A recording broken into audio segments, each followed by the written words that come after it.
2024 లేదా 25లో డిగ్రీ లేదా బీటెక్ చదివారా? సాఫ్ట్‌వేర్ జాబ్ కోసం ఎదురు చూస్తున్నారా? అయితే కోడ్ జ్ఞాన్ 100 డేస్ కోర్సులో చేరండి. జాబ్ సాధించండి. నమస్కారం అలగరి రవీంద్రనాథ్ గారు. నమస్తే అండి సిరి గారు. సార్, అమ్మకి ఎన్ని రకాలుగా ఆస్తి చెందుతుంది? ఆ చెందిన ఆస్తికి వారసులు ఎవరు?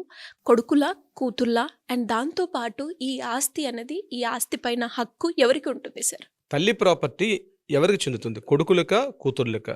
చాలా ఇళ్లలో దీనికి సంబంధించి చాలా సమస్యలైతే ఉంటున్నాయి. చాలామంది కూతుళ్ళు అమ్మ యొక్క ప్రాపర్టీ మాకే కావాలి, అమ్మ యొక్క బంగారం మాకే కావాలి, అమ్మ మాకు ఆడపిల్లల యొక్క హక్కు ఇది అని చెప్తూ చాలా ఇళ్లలో గొడవలు వస్తుంటే చాలా చోట్ల ఈ కేసులు కూడా మాకు వినిపిస్తున్నాయి. లీగల్ కూడా చాలామంది మాకు ఫోన్లు కూడా చేస్తుంటారు. అయితే దీనికి సంబంధించి హిందూ సక్సెషన్ యాక్ట్ 1956 యాక్ట్ ప్రకారం క్లియర్గా దీని గురించి ఇన్ఫర్మేషన్ అయితే చెప్పడం జరిగింది. తల్లికి ఆస్తి ఎన్ని రకాలుగా వస్తుంది. ఒకటి, తల్లికి ఆస్తి తను స్వార్జితంగా సంపాదించుకున్న ఆస్తి, తన ఉద్యోగం వ్యాపారం ఏదో చేసుకుంటూ సంపాదించుకున్నటువంటి ఒక ఆస్తి. నెంబర్ 2, భర్త తరపున వచ్చినటువంటి ప్రాపర్టీ. అంటే భర్త తరపు ఫాదర్ అంటే మామగారి తరపు నుంచి తనకి ఒక ఆడపిల్లగా వచ్చినటువంటి ఒక ఆస్తి, వంశపారంపర్యంగా నేను చెప్తున్నాను, అంటే ఆనువంశిక ఆస్తి లేకపోతే ఏన్షియంటల్ ప్రాపర్టీ అంటారు. భర్త చనిపోతే అది కూడా వంశపారంపర్యంగా తనకు వచ్చే ఆస్తి ఉంటుంది. సో ఇదొక రకంగా వచ్చే ఆస్తి ఉంటుంది. ఇంకా మూడోది ఏంటంటే తన ఇంటి తరపు వారి దగ్గర నుంచి ఒక వాటాలు వేసుకునేటప్పుడు తన యొక్క తండ్రి తరపు నుంచి కూడా ఒక ఆస్తి తమకు సంపాదించి ఉంటుంది, అది కూడా వచ్చేది. ఇది కాకుండా స్త్రీధనం అంటాం. అంటే పెళ్లి టైంలో ఆమెకు వచ్చినటువంటి కట్నం కానుకలు కావచ్చు, బంగారం కావచ్చు, ఇతరత్ర వస్తు రూపంలో కావచ్చు, బాండ్స్ రూపంలో కావచ్చు, షేర్స్ రూపంలో కావచ్చు, లేకపోతే కొన్ని చోట్ల కొంతమంది స్థలాలు ఇస్తారు, ఆ రకంగా సంక్రమించిన ఆస్తి కావచ్చు. ఇలా 4 రకాలుగా ఆమెకి ఆస్తి వచ్చే అవకాశం ఉంటుంది, ముఖ్యంగా అమ్మకి అంటే తల్లికి. ఇక్కడ ప్రతిదాని సెక్షన్ 15 ప్రకారం ఏం చెప్తుందంటే ఈ ఆస్తి ఏ కేటగిరీస్ కిందన ఎలా విభజించబడి ఉంటుంది అనేది మనకి ఈ యాక్ట్ ప్రకారం చెప్తుంది. ఎలా చెప్తారంటే ఇప్పుడు ఫర్ ఎగ్జాంపుల్ ఆమె సంపాదించుకున్న ఆస్తి ఉంది, అమ్మ తను స్వార్జితంగా తను సంపాదించుకున్న ఆస్తి ఉంది. ఈ ఆస్తి ఆమె ఎవరికైనా ఇచ్చే అధికారం ఆమెకు ఉంటుంది. అంటే ఆమె దారిన పోయిన దానయ్య కూడా పిలిచివ్వచ్చు, ఎవరో ముఖం తెలియని కూడా ఇవ్వచ్చు, అనాథాశ్రమాలు రాయొచ్చు, లేకపోతే దేవాలయాలు రాయొచ్చు, తన ఇష్టం, తన చాయిస్ ఇది. సో తను సంపాదించుకున్న ఆస్తి తను ఎవరికైనా ఇచ్చే అధికారం నెంబర్ 1 ఇది ఉంటుంది. నెంబర్ 2, ఒకవేళ అమ్మ విల్లు రాయకుండా చనిపోతే అప్పుడు యాజ్ పర్ వారసత్వ హక్కు చట్టం ప్రకారం కొడుకులకి కూతుళ్ళకి సమానంగా ఆ ఆస్తి హక్కు వచ్చే అవకాశం ఉంటుంది. తల్లి చనిపోయిన తర్వాత ఆమె విల్లు రాయకుండా చనిపోయిన పక్షంలో ఇది ఒకటి. నెంబర్ 2, తండ్రి యొక్క తరపు నుంచి అంటే భర్త చనిపోయాడు, భర్త యొక్క వాటా ప్రకారం తనకు ఒక వాటా వచ్చి ఉంటుంది, ఆ ఆస్తి హక్కు ఎలా ఉంటుంది, ఆ సంక్రమించిన ఆస్తి ఇది తప్పనిసరిగా తన పిల్లలకి అది వారసత్వంగా వచ్చే హక్కు ఉంటుంది, తన కొడుకులకి కూతురికి సమాన హక్కు ఉంటుంది. అదేవిధంగా తను స్త్రీధనం రూపంగా వచ్చినటువంటి ప్రాపర్టీ ఉంది. స్త్రీధనం అంటే తన పెళ్లిలో తనకి ఇచ్చినటువంటి ప్రాపర్టీ, అంటే నేను చెప్పినట్టుగా బాండ్స్ కావచ్చు, నగదు రూపంలో కావచ్చు, బంగారం రూపం కావచ్చు, ఇతరత్ర ఏ కారణాలు రీచ్ అయినా సరే తనకి ఆ రకంగా సంక్రమిస్తే కూడా దాని మీద పూర్తి హక్కు ఆమెకే ఉంటుంది. దానికి సంబంధించినటువంటి ఆస్తి వివరాలంతా కూడా ఆమె చెంది ఉంటుంది కాబట్టి ఆమె ఎవరికైనా ఇచ్చే అధికారం ఆమెకు ఉంటుంది. ఇంకొకటి, తన పుట్టింటి తరపు నుంచి తనకు వచ్చిన ప్రాపర్టీ ఏదైతే ఉంటుందో తను కూడా ఆ ప్రాపర్టీని తన కింద ఉన్నటువంటి పిల్లలకి సమాన హక్కుల ప్రకారం కిందకు వచ్చే అధికారం ఉంటుంది. అంటే ఇక్కడ మనకు తెలిసిన విషయం ఏంటంటే వచ్చినటువంటి ప్రాపర్టీ ఏదైతే ఉందో తను స్వార్జితంగా వచ్చిన ఆస్తి అయితే తను ఎవరికైనా ఇచ్చుకునే అధికారం ఉంటుంది. తనకు వారసత్వ రూపంగా వచ్చిన ప్రాపర్టీ ఏదైతే ఉంటుందో కింద పిల్లలకి అంటే కొడుకులకైనా కూతుర్లకైనా సమానంగా ఇచ్చే అధికారం ఉంటుంది తప్పించి ఇందులో ఒకరికి ఎక్కువ, ఆడపిల్లలకి ఎక్కువ, మగపిల్లలు తక్కువ అనేది అయితే ఇక్కడ వివక్ష అయితే లేదు. డెఫినెట్గా వాళ్ళందరికీ కూడా ఈక్వల్ పార్ట్స్ అయితే వచ్చే అధికారం ఉంటుంది. కొడుకులకైనా కూతుర్లకైనా అమ్మ యొక్క ప్రాపర్టీ ఏ రూపంగా వచ్చినట్లయినా సరే.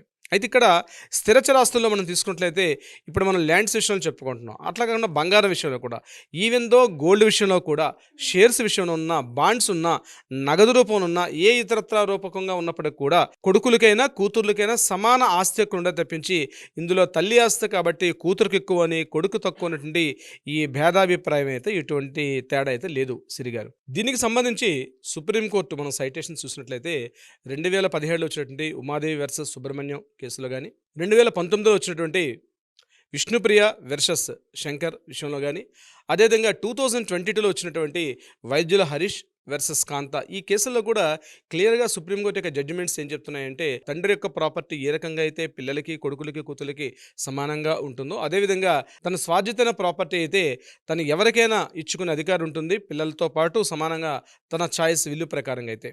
అలా కాకుండా తను వారసత్వంగా వచ్చిన ప్రాపర్టీ అయితే కొడుకులకి కూతుర్లకి సమాన ఆస్తి హక్కు ఉంటుంది.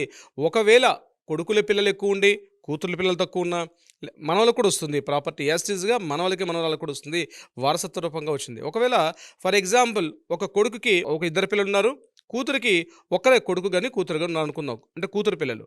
ఇక్కడ భాగపంపకాలు చేసినప్పుడు కొడుకుకి ఇద్దరు కొడుకులు లేకపోతే ఇద్దరు కూతురున్నారు అనుకుందాం, అప్పుడు వీళ్ళకి 2 ఓటాలు వస్తాయి. అంటే కొడుకుకి వస్తుంది, కొడుకుకి ఇద్దరు పిల్లలకి ఇంకొక 2 భాగాలు, అంటే 3 భాగాలు వీళ్ళకి ఉంటాయి. ఇక్కడ కూతురు విషయానికి వచ్చేసరికల్లా కూతురికి ఒకటే కూతురు కానీ కొడుకు కానీ అనుకోండి, వీళ్ళకి 2 భాగాలు వస్తాయి. సో అదేంటది, మరి వాళ్ళకి 2 భాగాలు వస్తున్నాయి, మాకు 3 భాగాలు ఎలా అంటే కొడుకు ఎక్కువ భాగాలు తీసుకుంటాడని కాదు, అంటే ఎక్కువ మంది పిల్లలు లేకపోవడం మా తప్ప అంటే అది దీని విషయంలో చట్టం ఏమీ చేయలేదు. అది మీ తప్ప కాదండి, తప్పొప్పుల ప్రసక్తి ఇక్కడ కాదు. కాబట్టి కూతురికైనా ఈ యొక్క ఎగ్జాంపుల్ నాట్ ఓన్లీ కూతురికే కాదు, నేను చెప్పేది కొడుకు కూడా వర్తిస్తుంది. ఒకవేళ ముగ్గురు అన్నదమ్ములు ఉన్నారు, ముగ్గురు అన్నదమ్ముల్లో ఒకటే పిల్లడు ఉన్నాడు, మిగిలిన ఒక ఆయనకి ముగ్గురు ఉండొచ్చు, ఒక ఆయన ఇద్దరు ఉండొచ్చు. ముగ్గురుంటే 3 భాగాలు వస్తాయి, ఇద్దరుంటే 2 భాగాలు వస్తాయి, ఒక్కరే ఉంటే 1 భాగం వస్తుంది. అంతే తప్పించి వాళ్ళకి ఎక్కువ మంది పిల్లలు ఉన్నారు కాబట్టి వాళ్ళు ఎక్కువ ఓటా తీసుకెళ్ళిపోతున్నారంటే కుదరని పని. చట్టం ఏం చెప్తుందంటే ఈక్వల్గా సమాన హక్కులు కాబట్టి మనవలు మనవరాలు ఉన్న వాళ్ళందరికీ ఈక్వల్గా ప్రాపర్టీ చెందుతుంది తప్పించి అగో వీళ్ళు ఎక్కువ వెళ్ళిపోతుంది కాబట్టి నాకు ఒక వాటా ఇవ్వమని చెప్పి కూతురు గొడవకు వచ్చినా లేదా కొడుకు గొడవకు వచ్చినా ఇది సరిపోయినటువంటి విధానం. సో సెక్షన్ 51/1 మనకి ఏం చెప్తుందంటే హిందూ సక్సెషన్ యాక్ట్, హిందూ వారసత్వపు చట్టం 1956, ఇందులో విధి విధానాలు ఎవరెవరికి ఎలా భాగ పంపకాలు చేయాలనే విషయం మీద స్పష్టంగా కూడా చెప్పడం జరిగింది. అంటే ఆస్తి ఎలా ఉంటుందంటే అమ్మాయి నుంచి వస్తున్నటువంటి ప్రాపర్టీ ఏదైతే ఉందో తన స్వార్జితమైన ప్రాపర్టీ తను ఎవరికైనా ఇచ్చుకోవచ్చు. తండ్రి తరపున అంటే తన భర్త తరపున వచ్చినటువంటి ప్రాపర్టీ, ఒకవేళ తనకు పిల్లలు లేరు, ఇక్కడ ఒక ఇంపార్టెంట్ క్వశ్చన్ చెప్తాను. ఇక్కడ ప్రాపర్టీ వచ్చింది, తనకు పిల్లలు లేరు, అమ్మకు ప్రాపర్టీ ఉంది, అమ్మకు పిల్లలు లేరు, అది వారసత్వ రూపంగా వచ్చిన ప్రాపర్టీ.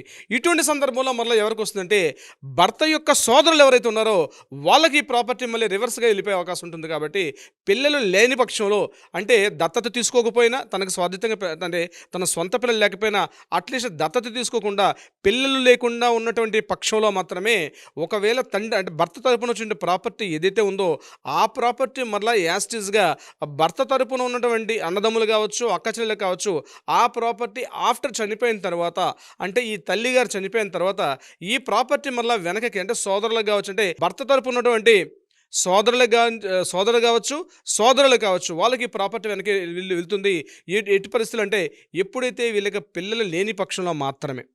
ఇక తన తరపు వచ్చినటువంటి తన అమ్మగారి తరపు నుంచి తనకు వచ్చినటువంటి ఏదైతే తన ప్రాపర్టీ ఉందో ఆ ప్రాపర్టీ కావచ్చు, స్త్రీధన రూపంగా కావచ్చు, ఆ ప్రాపర్టీ కూడా ఇదే విధానంగా వెనక్కి వెళ్ళే అవకాశం ఉంటుంది. సో పిల్లలుంటే పిల్లలకి ఎక్కువ మంది పిల్లలు అని చెప్పి ఎక్కువ భాగాలు వస్తాయి, తక్కువ మంది పిల్లలుంటే తక్కువ భాగాలు వస్తాయి. సో ఇక్కడ కూతుర్లు నాకు తక్కువ భాగం వచ్చిందని చెప్పి కొడుకులు అంటే అన్నదమ్ముల మీద కూడా కోర్టుకు వచ్చే సందర్భాలు అనేకం కనిపిస్తుంటాయి. సో ఇక్కడ క్లియర్గా చట్టం ఏం చెప్తుందంటే అట్లాంటి కుదరదు. ఇక్కడ ఎలా ఉంటుందంటే కూతుర్లకైనా కొడుకులకైనా సమాన భాగ పంపకాలు జరుగుతాయి కాబట్టి దాని తగ్గట్టుగా ఆ ప్రాపర్టీ విధి విధానం ఉంటుంది. అంటే తల్లికి ఇక్కడ 4 రకాల ప్రాపర్టీలు వస్తాయి. ఒకటి తన స్వాధీన ప్రాపర్టీ, తన భర్త తరపున వచ్చిన ప్రాపర్టీ, అంటే తన మామగారి తరపున తనకు వారసత్వంగా వచ్చిన ప్రాపర్టీ, ఇది కాకుండా తన తండ్రి తరపు నుంచి వారసత్వంగా వచ్చిన ప్రాపర్టీ, ఇది కాకుండా స్త్రీధన రూపంగా తనకు వచ్చిన ప్రాపర్టీ. ఇట్లా 4 రకాలుగా స్త్రీకి ప్రాపర్టీ వచ్చే అవకాశం ఉంటుంది సిరిగారు.